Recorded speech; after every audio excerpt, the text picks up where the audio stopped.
Last वाले one piece के chapter में हमने देखा था कि होली नाइट्स, जिम्बे, उसॉप, नामी इन सबको कैप्चर कर देते हैं। दूसरी तरफ जो बच्चे होते हैं उनको भी किडनैप करके एक तरफ ले जा रहे होते हैं। यहाँ पे वो चीफ जरूल को एक चॉइस देते हैं कि अगर तुम बच्चों को बचाना चाहते हो तो हमारे साथ हाथ मिला लो, वरना भाई हम इन बच्चों को किडनैप करके फेंक देंगे कहीं पे। यहाँ पे ये बात देख के रॉबिन एंड गाबा चुप बैठने वाले नहीं थे, तो वो एक्शन में आने वाले होते हैं। एंड इस चैप्टर में आते ही है ये वाला चैप्टर स्टार्ट होता है जहाँ पे हमें एक लड़की देखने को मिलती है, जहाँ पे उसको गुंग को कंट्रोल कर रही होती है शायद से, एंड उसको एक एज के ऊपर ले जाती है। गुंग को अपनी एबिलिटी यूज करती है एंड जो झाड़ वगैरह होते है ना, उधर से अपनी एबिलिटी को बाहर ले जाती है, जैसे तुम पैनल में देख सकते हो, एंड लड़की को उधर खड़ा कर देते हैं। बेसिकली यहाँ पे समर्स ये कहता है कि अगर तू नहीं चाहता कि हम इस लड़की को यहाँ से फेंक दे तो भाई 30 सेकंड के अंदर तो अपना डिसीजन बनाए। यहाँ पे उनको क्या चॉइस करना होता है कि तुम हमारे साथ हाथ मिला लो, तुम अपनी स्कूल एंड लाइब्रेरी दोनों को आग लगा दो, क्योंकि वो नहीं चाहते कि एल्बाफ वाले अपना कल्चर प्रिजर्व करें। एंड यहाँ पे वही कहते हुए जब ये बात सुनते हैं एल्बाफ के लोग, तो भाई सब लोग फ्यूरियस हो जाते हैं। उनको लगता है कि भाई इसने हमारे इतने हजारों सालों की किताबें पढ़ी है, हम इसको आग नहीं जला सकते। लेकिन जो बच्चों के माँ बाप होते हैं वो ऑब्वियसली यही कह रहे होते हैं कि हाँ यहाँ पे किताब है, लेकिन लिटरली तुम एक बच्चे की जान से ज्यादा किताबों को प्यार करते हो। मतलब ऑब्वियसली उनकी भी वरी जायज थी ना।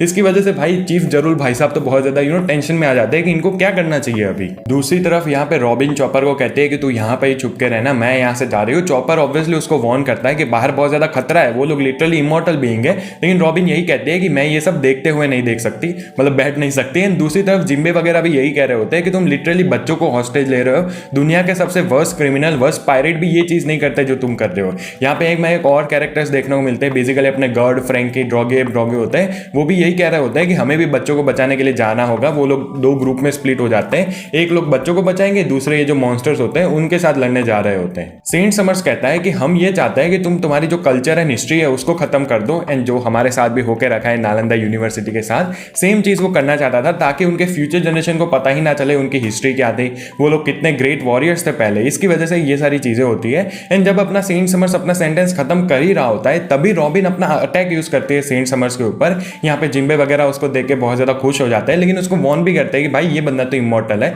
एंड अपनी रॉबिन कहती है कि ऑब्वियसली हाँ मुझे पता है। वो फिर से एक अटैक मारती है, उसकी जो गर्दन होती है उसको लिटरली क्लच कर देती है, बेसिकली तोड़ देती है काइंड ऑफ। लेकिन फिर भी अपना सेंट समर्स कह रहा होता है कि अभी तुम्हारे पास 20 सेकंड बचे हैं। एंड सब लोग सरप्राइज हो जाता है कि ये बंदा तो ज़ॉम्बी की तरह है। फिर से अपनी जो रॉबिन होती है उसको पकड़ लेती है, जो ये गैप होती है ना, एज होती है, वहीं से ही कूद जाती है नीचे के अंदर। एंड अपना सेंट समर्स तो यही कह रहा होता है कि वो लगता है तू मुझसे बहुत ज्यादा प्यार करती है, इसकी वजह से ये सारी चीजें कर रही है। सब लोग बहुत ज्यादा शॉक्ड हो जाते हैं। वो कहते हैं कि रॉबिन तू क्या कर रही है, तेरे पास कोई प्लान है कि भी नहीं। लेकिन आपको पता है रॉबिन कितनी ज्यादा स्मार्ट है, उसके पास एक प्लान था। बेसिकली उसका प्लान यही था, वो उसको लेके नीचे इसलिए कूदी ताकि वो बच्चों को उसकी रेंज से बाहर ले जाए, ताकि ये उसको कंट्रोल ना कर पाए या फिर उनको मार ना पाए बच्चों को। अपना सेंट समर्स भी यही कहता है कि तेरा प्लान इतना भी ज्यादा बुरा नहीं था, लेकिन वो अपना अटैक यूज करता है, बेसिकली थॉर्न्स निकालता है। हमें पता चलता है कि रॉबिन तो वो एक्चुअली में थी ही नहीं, रॉबिन जिम्बे वगैरह के पास होती है एंड नाइफ से रोप तोड़ने की कोशिश कर रही होती है, लेकिन रोप बहुत ज्यादा टफ होती है। एंड तुम भाई सेंट समर्स का ऑरा देखो, वो फिर भी कहता है कि जरूर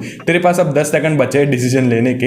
एंड भाई वो गुंको को कहता भी है कि तू ये जो बच्ची है उसकी वॉइस सबको सुना, ताकि थोड़ा सा इमोशनल हो जाए वो लोग, एंड उनका डिसीजन सेंट समर्स की साइड ही आए कि हाँ हम होली नाइट्स के साथ मिलना चाहते हैं। ये जो छोटी लड़की होती है उसका नाम है रोनिया, एंड वो कहते हैं कि मुझे स्कूल बहुत ज्यादा पसंद है, उसमें मेरे बहुत सारे दोस्त बने, मुझे लाइब्रेरी भी बहुत ज्यादा पसंद है, एंड मेरे टीचर्स ने मुझे यही सिखाया कि तुम्हें दूसरों को परेशान नहीं करना चाहिए। इसलिए वजह से अगर मेरी वजह से तुम्हें लाइब्रेरी एंड स्कूल को फायर पे लगाना चाहिए, अगर मेरी वजह से तुम लोग परेशान हो रहे हो, तो मुझे नहीं लगता कि तुम्हें ये काम करना चाहिए। तुम्हें स्कूल एंड लाइब्रेरी को प्रोटेक्ट करना चाहिए, एंड मैं तो ठीक ही रहूंगा क्योंकि मैं बहुत ज्यादा लकी रही हूँ। ऑब्वियसली वो रो रही होती है, लेकिन भाई सुन के सल्यूट आ गया मेरे लिए उस लड़की के ऊपर। भाई एल्बाफ के वॉरियर तो वॉरियर ही रहेंगे।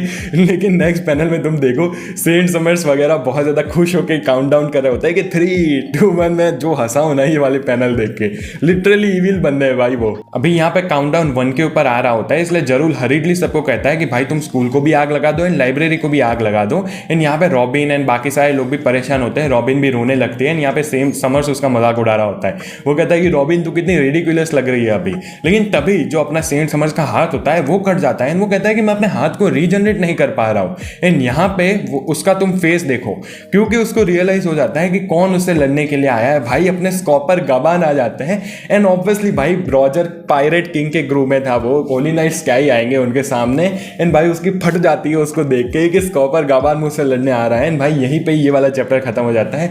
एंड की ये वाले पैनल इतनी बैडएस थी ना, क्योंकि भाई कॉपर गाबान भाई को आप तो ऐसा जानते हैं कि जिससे होली नाइट्स हो कि भाई ईमू भी आ जाए उसके सामने, वो उसको आसानी से लड़ सकता है। ऑब्वियसली ईमो कुछ ज्यादा ही हो गया, लेकिन लेकिन हाँ भाई, ये वाला चैप्टर इधर तक ही था। पर्सनली मुझे ये वाला चैप्टर काफ़ी ज़्यादा पसंद आया।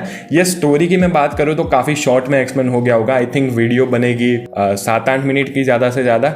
लेकिन यस, अगर आपको वीडियो पसंद आया तो लाइक कर देना, चैनल पर नहीं हो तो do subscribe. Thank you so much for watching, bye bye.